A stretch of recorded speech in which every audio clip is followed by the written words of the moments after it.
तुमच्यासोबत जे काही मित्र होते, अजितदादांनी ज्यांना घडवलं, ते आज भाजपामध्ये.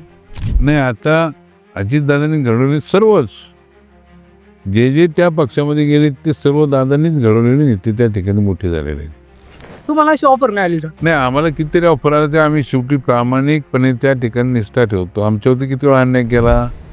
मला विधानसभेला तिकीट दिलं नाही, मला लोकसभेला काम करायला लागलो त्यावेळेस दुसरा माणूस आणला, त्या ठिकाणी त्यांनी दिलं.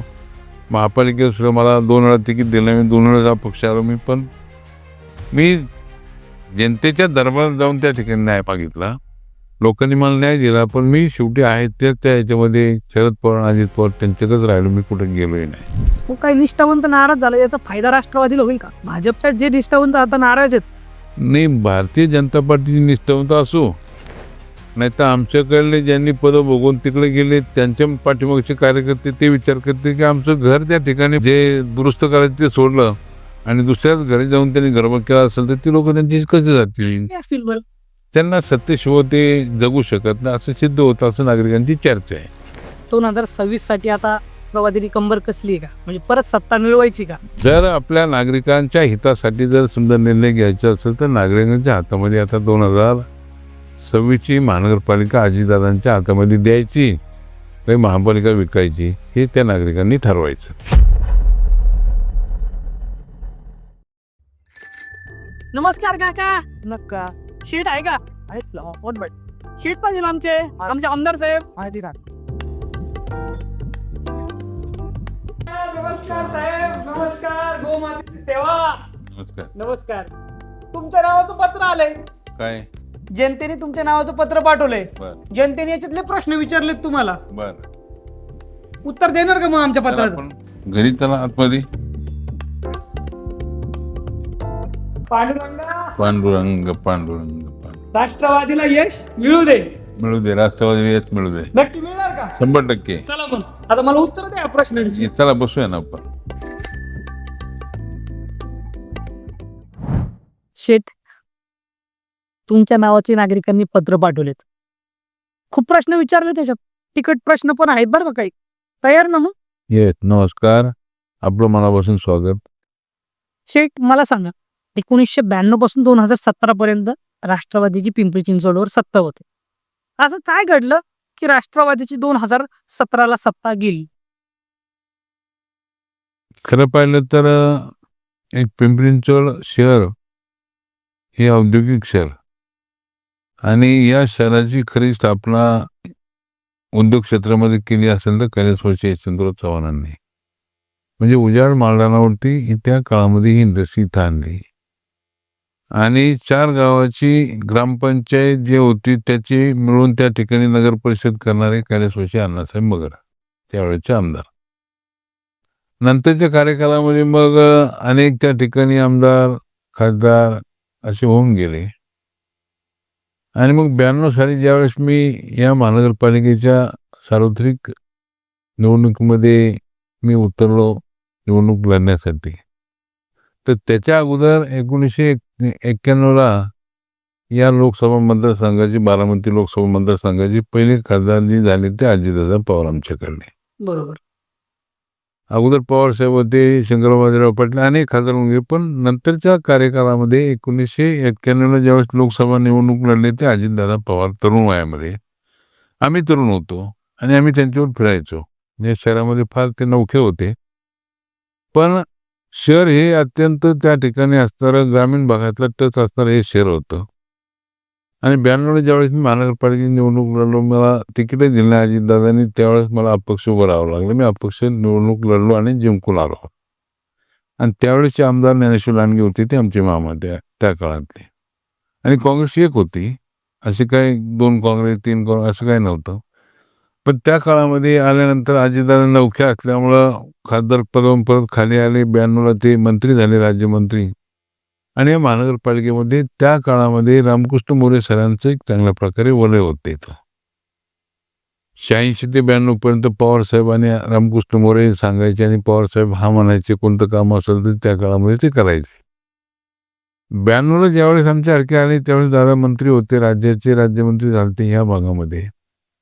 आणि मी सगळे तरुण आमच्यासारखे सगळे सवंगडी गोळा केले आणि या शहरामध्ये चांगल्या प्रकारे काम करायचं म्हणून त्या काळामध्ये रामकृष्ण मोरे आणि अजितदादा हे दोघंजण लक्ष घालायला लागले. आणि मग एकामागून एक चांगल्या प्रकारे आम्ही निवडून आल्यानंतर मग आमदार, महापौर, काही चेअरमन, ह्या सर्व गोष्टी त्यातनं आम्ही पुढे गेलो.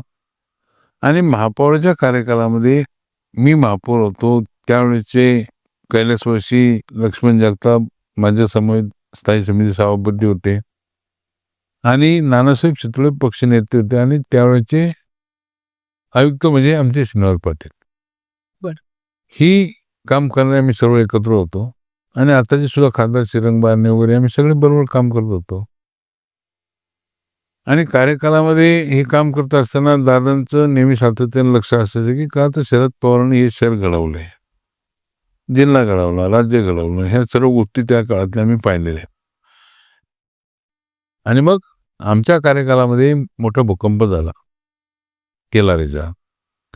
पण त्यावेळेस शरद पवार साहेब मुख्यमंत्री होते. आम्हाला सांगितलं की तुम्ही लातूरला जा आणि त्या भागामधल्या जे काही लोकांची बेघर झाली, जी मुलं त्या ठिकाणी त्यांना कोणच नाही, अशा मुलांना या ठिकाणी स्थलांतर करावं लागेल, ती जबाबदारी आमच्यावरती दिली होती. मग आम्ही ती सर्व नेटाने व्यवस्थितपणे महानगरपालिकेच्या याच्यातनं आम्ही सर्व काही गोष्टी ते करायला लागलो. ह्या सर्व त्या याच्यातनं आम्ही पाहिलं. म्हणजे शहर कसं घडलं, त्या घडवण्यामागे ह्या मोठ्या नेत्यांचा खूप मोठा हात होता. आता ह्या सर्व गोष्टी पाहिल्यानंतर तुम्ही मला सांगितलं की हे कसं घडलं, हे महानगरपालिका कशी गेली. पण आमच्या कार्यकालामध्ये 3री राष्ट्रीय स्पर्धा ज्यावेळी सिद्ध झाली बालेवाडी या ठिकाणी, खूप मोठी झाली. म्हणजे आंतरराष्ट्रीय कीर्तीचे अनेक खेळाडू इथं आले. मग राज्याचे मुख्यमंत्री म्हणून शरद पवार लक्ष घालायचे, पंतप्रधान पी नरसिंहराव होते, त्यावेळेचे राष्ट्रपती शंकरदयाळ शर्मा होते. ह्या सर्व गोष्टी आम्ही जवळून पाहिल्या. आणि मग एकामागून एक शहराला गती देण्यासाठी अजितदादांनी लक्ष घातलं. रामकृष्ण मोरे सर त्या ठिकाणी होते, पण जास्तीत जास्त अजितदादांनी लक्ष घातलं. आम्ही एकामागून एक 92 ते 2017 पर्यंत अजितदादांचं लक्ष पूर्ण होतं.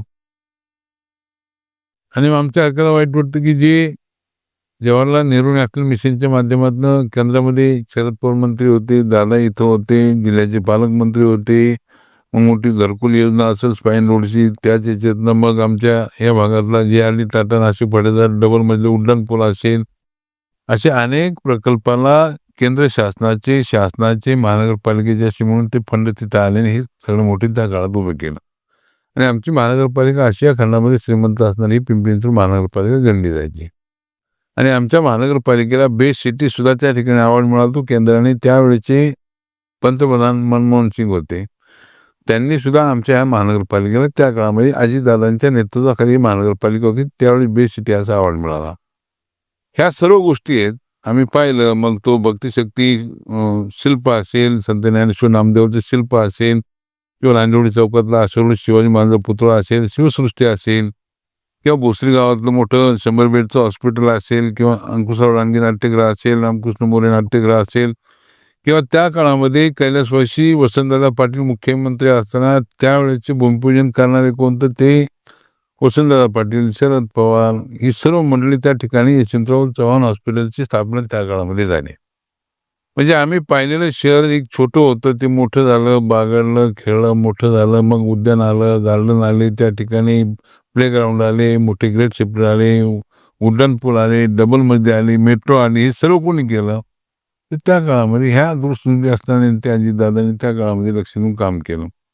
ठीक आहे, याच्यामध्ये सगळ्या काही गोष्टी आहेत, परंतु तुम्ही जो विचारलेला प्रश्न मला असा आहे की 2017 नंतर असं काय झालं. आता साधी गोष्ट आहे की पंढरपूरला जाणाऱ्या आमच्या जगद्गुरू संतश्रेष्ठ तुकाराम महाराजांची पालखी असेल, ज्ञानियांचा राजा संत ज्ञानेश्वर महाराजांची पालखी, किती पायवारी लाखो वारकरी त्या ठिकाणी इथं पंढरपूरला जातात, ते पालखी घेऊन ते पांडुरंगाचे चरणी. आता त्याच्या याच्यात जाऊन सुद्धा जर पांडुरंगाच्या मूर्तीमध्ये घोटाळा झाला असेल तर त्याच्यासारखं दुर्दैव आमच्या नशिबी आलेलं नाही. पांडुरंगाची मूर्ती किती आहे आणि त्याची किंमत तुम्ही किती करता, आणि त्या पांडुरंगाच्या जेव्हा तुम्ही राजकारण केलं ती महानगरपालिका आजची गेली. मी त्या काळातली आशिया खंडात श्रीमंत असताना महानगरपालिका आज परिस्थिती काय, कर्जबाजारी झाली, रोखे काढावे लागले. नक्की काय चालले, तुमच्या ठेवी किती होत्या, ते ठेवी किती आहेत ते तुम्ही सांगावं. भलतं जर समजा विचारून लोकांची दिशाभूल करत असेल तर ते सुद्धा योग्य नाही. ठीक आहे, अजितदादा कामाचा माणूस आहे, तो सर्वांना बरोबर घेऊन जाणार. सकाळी 6 वाजता येऊन सुद्धा तो पाहतो, पाणी करतो, ऐकतो ना, बोलवतो. पोलीस कमिशनर त्या याच्यातले असतील. ह्या अनेक प्रश्न त्या ठिकाणी असताना सुद्धा या प्रश्नाला त्या ठिकाणी सोडवून काढण्यासाठी अजितदादा लक्ष घालतात. मग शेठ 2026 साठी आता राष्ट्रवादीने कंबर कसली आहे का? म्हणजे परत सत्ता मिळवायची का? जर आपल्या नागरिकांच्या हितासाठी जर समजा निर्णय घ्यायचा असेल तर नागरिकांच्या हातामध्ये आता 2026ची महानगरपालिका अजितदादांच्या हातामध्ये द्यायची काही महापालिका विकायची हे त्या नागरिकांनी ठरवायचं. शेठ तुमच्यासोबत जे काही मित्र होते, अजितदादांनी ज्यांना घडवलं त्याच भाजपामध्ये, काय वाटतं तुम्हाला? नाही, आता अजितदादांनी घडवले सर्वच जे जे त्या पक्षामध्ये गेले ते सर्व दादांनीच घडवलेले नेते त्या ठिकाणी मोठे झालेले आहेत. त्यांनी मूळचे भारतीय जनता पार्टीचे संघाचे लोक असतील, RSSचे लोक असतील, ती जागेवरती भारतीय जनता पार्टीचे लोक ती जागेवरतीच राहिली. आमच्याकडलीच लोक त्या ठिकाणी गेली आणि ते आता परत एकदा मोठ्या याच्यातनं ती वावरताना दिसतात. त्या मूळ भारतीय जनता पार्टीच्या लोकांनी आता काय करायचं, त्यांच्यावरती ते संकट आलेले आहे असं आम्हाला वाटतं. पण कार्यकर्त्यांचं मनोबल पण कमी झालं असेल ना? आता त्या कार्यकर्त्यांचं मनोबल कमी झालं आहे तर ते दाखवतील 26ला आता ह्या 15 तारखेला की नक्की काय परिस्थिती येते. मग काही निष्ठावंत नाराज झाला, याचा फायदा राष्ट्रवादीला होईल का? भाजपच्या जे निष्ठावंत आता नाराज आहेत. नाही, भारतीय जनता पार्टीची निष्ठावंत असो नाही तर आमच्याकडले ज्यांनी पदं भोगून तिकडे गेले त्यांच्या पाठीमागचे कार्यकर्ते ते विचार करते की आमचं घर त्या ठिकाणी जे दुरुस्त करायचं ते सोडलं आणि दुसऱ्याच घरी जाऊन त्यांनी गडबड केला असेल तर ती लोक त्यांची कसे जातील? हे असतील बरं. त्यांना सत्तेशिवाय ते जगू शकत नाही असं सिद्ध होतं असं नागरिकांची चर्चा आहे. तुम्हाला अशी ऑफर नाही आली का? नाही, आम्हाला कितीतरी ऑफर आले ते आम्ही शेवटी प्रामाणिकपणे त्या ठिकाणी निष्ठा ठेवतो. आमच्यावरती किती वेळा अन्याय केला. मला विधानसभेला तिकीट दिलं नाही, मला लोकसभेला काम करायला लागलो त्यावेळेस दुसरा माणूस आणला त्या ठिकाणी त्यांनी दिलं. महापालिकेत सुद्धा मला 2 वेळा तिकीट दिलं, मी 2 वेळा अपक्ष आलो. मी जनतेच्या दरबारात जाऊन त्या ठिकाणी न्याय मागितला. लोकांनी मला न्याय दिला, पण मी शेवटी आहे ते त्या ह्याच्यामध्ये शरद पवार, अजित पवार त्यांच्याकडेच राहिलो, मी कुठे गेलोही नाही. मग शेवटपर्यंत तुम्ही पवार या ब्रँड सोबतच असणार? नाही, त्यांच्यावर मी राहिलेलोच आहे ना. आता माझ्या ह्याच्यामध्ये ह्या कुटुंबाशी असं म्हणण्यापेक्षा पण मी त्या पवारांशी राहिलेलो का ते शरद पवारांनी या पिंपरी चिंचवड शहरा नव्हे तर पुणे जिल्ह्यामध्ये जे मराठवाडा, विदर्भ, खानदेश, कोकण, पश्चिम महाराष्ट्र ह्या भागातून आलेली ही कॉस्मोपॉलिटिशियन शहर आहे. जर IT पार्क नसता तर 1.5 लाख लोकांना नोकरी मिळाली असती का? आमचा IT पार्क हिंजवडीला आहे, आमचा IT पार्क तळवलेला आहे आणि आमचा IT पार्क खराडीला आहे. म्हणजे ह्या सगळ्या IT पार्कमध्ये असताना सुद्धा चाकण, तळेगाव, रांजणगाव आणि खेड तुमचं असणारं भोसरी, पिंपरी चिंचवड ही इंडस्ट्री त्या ठिकाणी कुणी आणली तर शरद पवारांनी त्या काळात खूप मोठी त्याच्यामध्ये यंत्रणा लावली आणि इंडस्ट्री मोठी एक्सपेन्शन केली. आज मला सांगा ना, मल्टीनॅशनल कंपन्या सुद्धा इथं आलेल्या आहेत. म्हणजे आज कितीतरी लोकांना त्या ठिकाणी रोजगार निर्माण करून कुणी दिला असेल तर शरद पवार अजितदादांनी दिलेला आहे. शेख मला असं वाटतंय जरा तुम्ही, मला असं जाणवतं बरं का, तुम्ही सक्रिय राजकारणापासून थोडंसं लांब गेल्यासारखं वाटतं. का बरं? नाही, असं वाटत नाही, परंतु शेवटी ह्या ज्या काही गोष्टी पाहतो ना आपण, सकाळी एक, संध्याकाळी एक आणि दुसऱ्याशी वेगळा निर्णय असतो. त्यामुळे ह्या सगळ्या गोष्टी पाहिल्यानंतर असं नक्की काय चाललेली, कशासाठी चाललेली, म्हणजे सत्तेसाठी, सत्तेतनं पैशातनं त्या ठिकाणी मस्ती करायची, मस्तीतनं त्या ठिकाणी परत सत्ता मिळवायची, की माझ्या सगळ्याला पटत नाही. नाही पटत. मला पटतच नाही. काय वाटतं बरं आता सध्याच्या राजकारणाबद्दल तुम्हाला? एकदम वाईट परिस्थितीच कशी हेच मला कळत नाही. त्यापेक्षा नागरिक ज्यावेळेस आम्ही कुठेतरी एखाद्या हॉटेलमध्ये जातो, मिसळपाव त्या ठिकाणी आम्ही खायला गेल्यानंतर अनेक काही असतात, काही उद्योग क्षेत्रामधले आमचे लघुउद्योग संघटनेचे अनेक माणसं असतात, छोटे मोठे त्या ठिकाणी काम करणारे आमचे मित्रपरिवार असतात. हे बसल्यानंतर सुद्धा चर्चा करतात की नक्कीच काय चाललेलं आहे. तर त्यावेळेस माझं सुद्धा त्या ठिकाणी मी निरुत्तर होतो की मी उत्तर काय द्यावं त्यांना. त्यांच्या मनातल्या भावना आहेत ते मी इथं बोलतो तुमच्यासमोर की नक्की काय करावं हे त्यांना समजत नाही, मलाही कुठं समजणार आहे.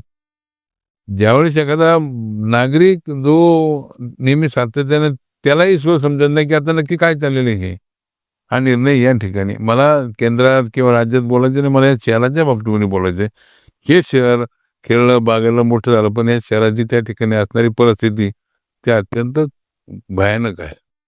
शेठ, अजितदादा निवडणुकीच्या काही दिवसा अगोदर सक्रिय झाले असं विरोधक म्हणताय.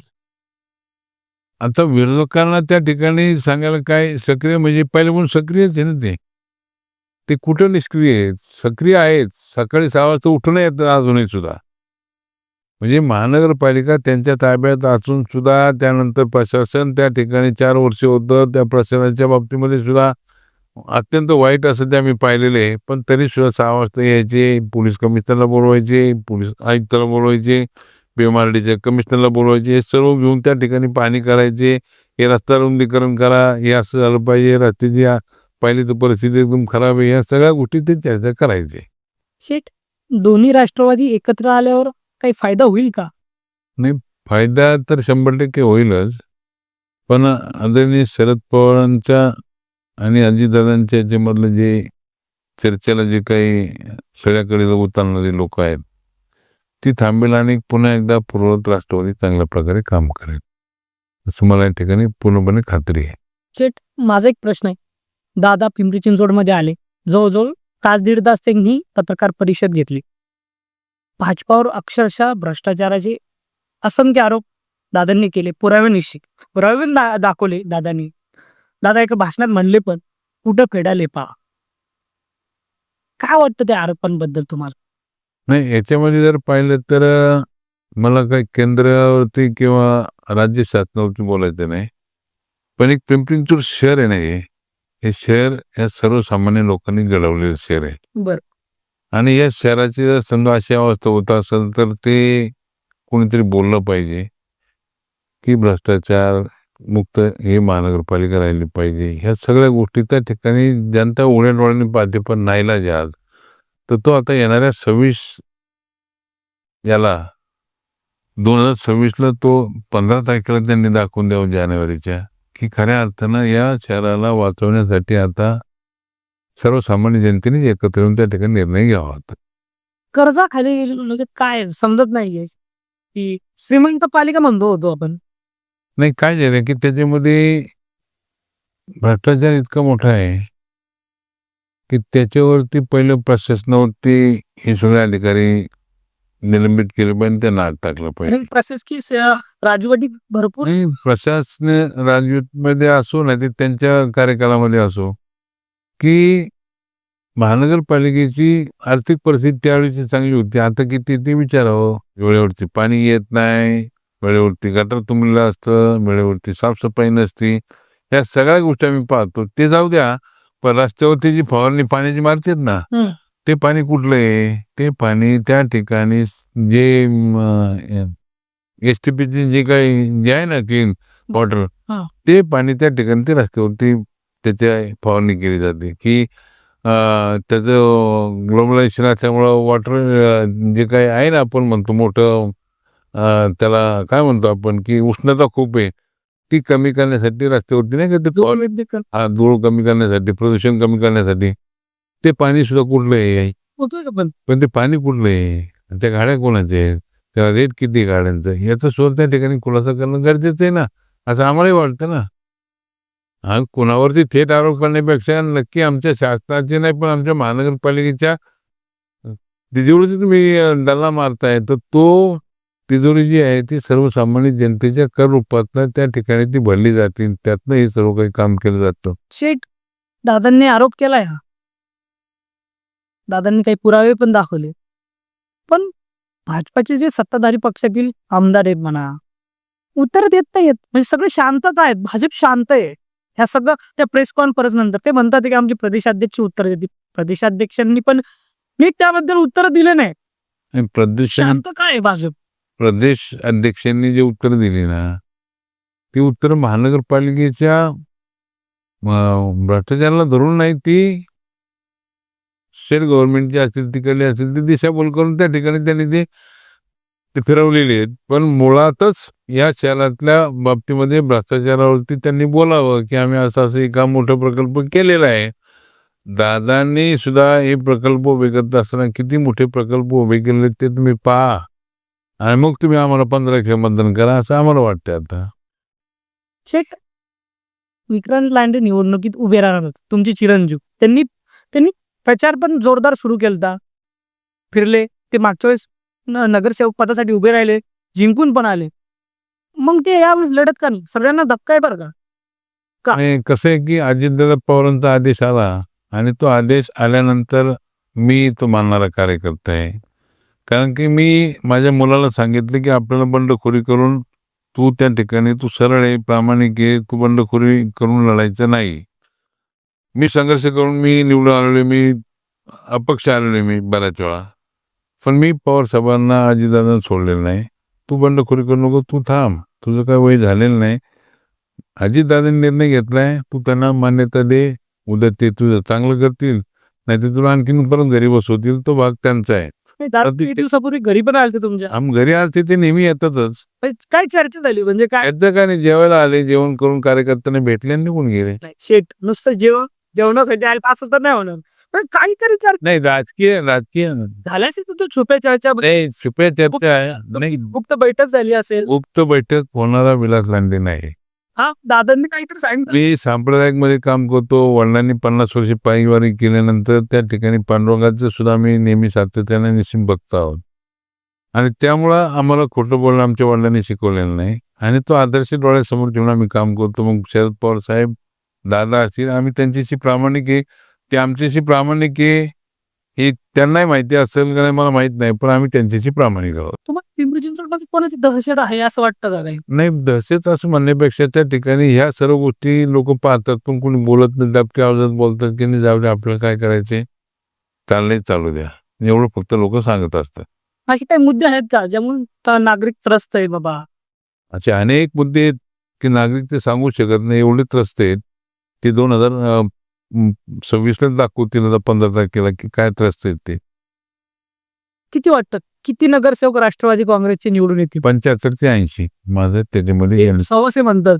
नाही, आम्ही तर त्याच्यामध्ये सांगितलेले 75 ते 80. आम्ही फार काय मोठा दावा करत नाही, आम्ही काम केले. अजित पवारांनी या शहरामध्ये काम केलेलं आहे हे सर्वांना सरसूट माहिती आहे. त्याचं त्या ठिकाणी लेखाजोखा आहे.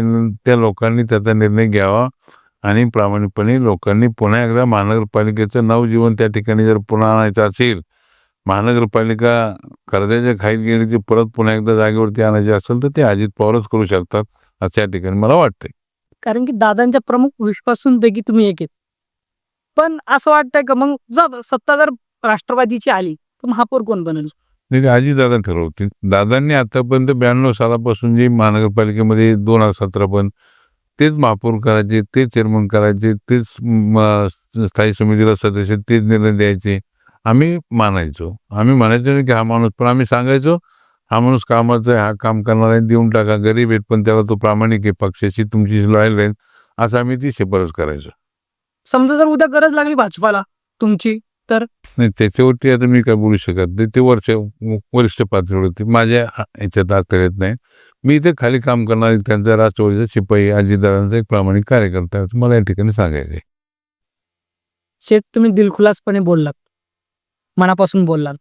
तुमच्या मार्गदर्शनाखाली राष्ट्रवादीची पुन्हा एकदा पिंपरी चिंचवडमध्ये सत्ता येणाऱ्या 16 तारखेला राष्ट्रवादीला घवघवीत यश मिळो असे मी तुम्हाला शुभेच्छा देतो. आता तुम्ही जे जनतेच्या प्रश्नांची जी उत्तरं दिली, मी जनतेचे उत्तर जे तुम्ही दिलेत ना ते आता मी जनतेपर्यंत पोहोचवायला चाललो. तुम्ही निश्चित पोचवा. पांडुरंगाच्या 2017 ज्या मोठी घोटाळ्याच्या बाबतीमध्ये सांगितलं, पण पुन्हा एकदा पांडुरंगाची कृपा राहील की ही महानगरपालिका पुन्हा एकदा राष्ट्रवादीच्या ताब्यात मिळो अशी पंढरपूरच्या पांडुरंगाची त्याने मी प्रार्थना करतो. शेठ, तुम्हाला खूप खूप शुभेच्छा. धन्यवाद. तुमच्या नेतृत्वात, तुमच्या मार्गदर्शनाखाली राष्ट्रवादीची सत्ता शुभेच्छा देतो. धन्यवाद. पुढच्या प्रवासाला निघतो. रामकृष्ण हरी.